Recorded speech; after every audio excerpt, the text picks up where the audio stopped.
Greenwood. I am the Director of Synergy, UJA-Federation of New York and Synagogues Together. Many of you on the, either here virtually or those of you here in person, and thank you very much. It's nice to have a couple of people to actually look at. Receive emails from me on a regular basis, letting you know about really important opportunities for the synagogue community, including this particular session on holiday security planning. In these days of Elul, when we're thinking about preparations, this is certainly one area for us to pay very close attention to as we seek to protect our community, those men, women, and children who will be coming to pray with us on the High Holy Days, and to protect their vulnerability and secure their way into the new year. There are many things that we do as a community to reach out to the vulnerable.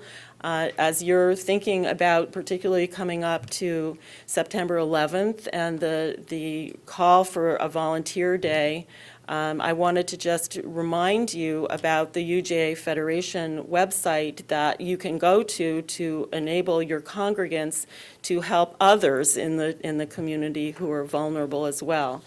The website is volunteer.ujafedny.org. Very, very simple.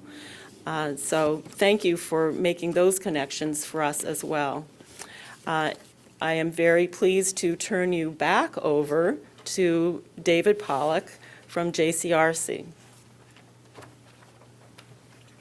Thank you, Drew, and thank you everyone for tuning in, either in person or virtually.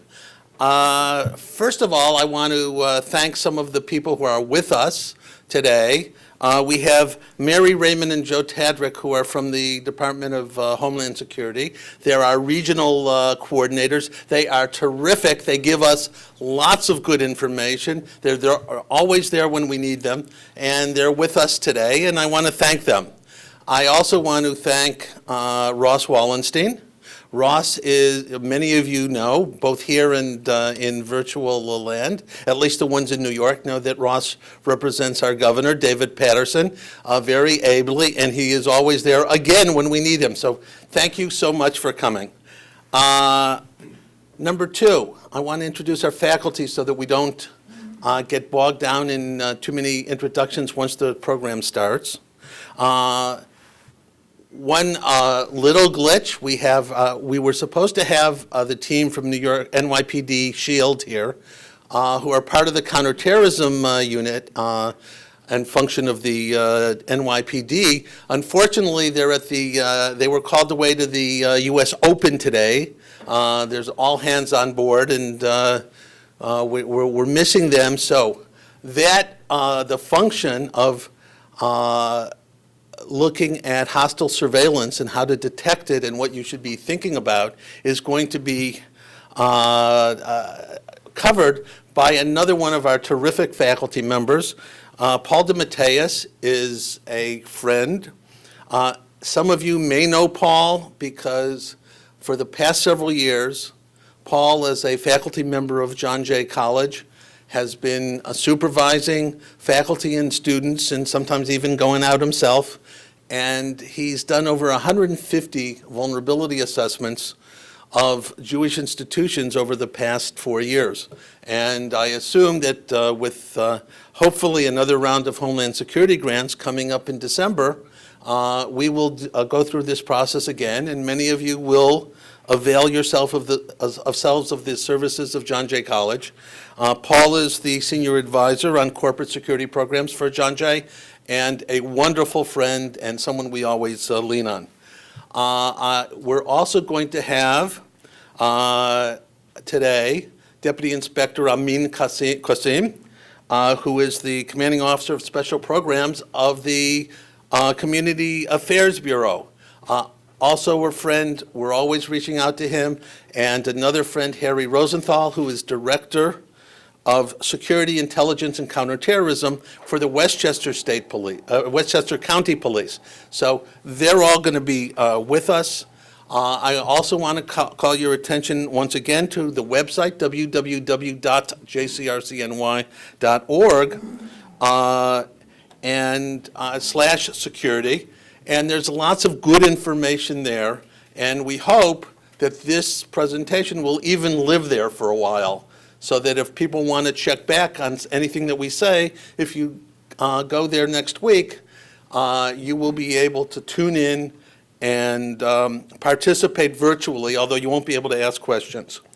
We're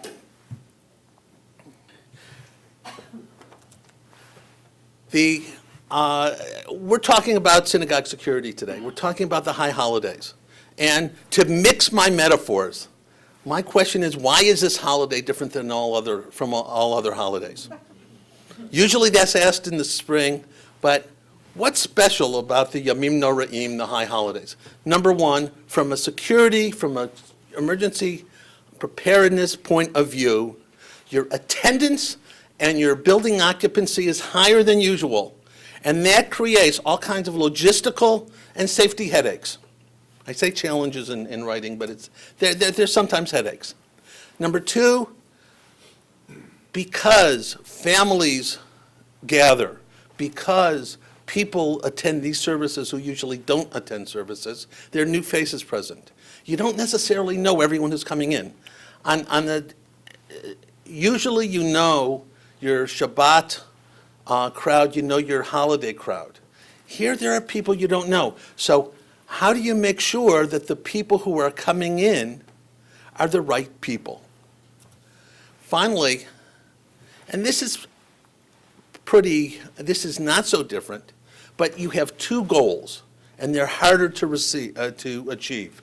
First of all, you want to make sure, of course, that your service is meaningful for every participant, and number two, you have to make sure that everyone present is safe and secure. So with that introduction, and no further ado, I want to toss the mic to Paul DeMatteis, who's going to talk about both hostile surveillance and also what you should be thinking about when people come to your building. Thanks.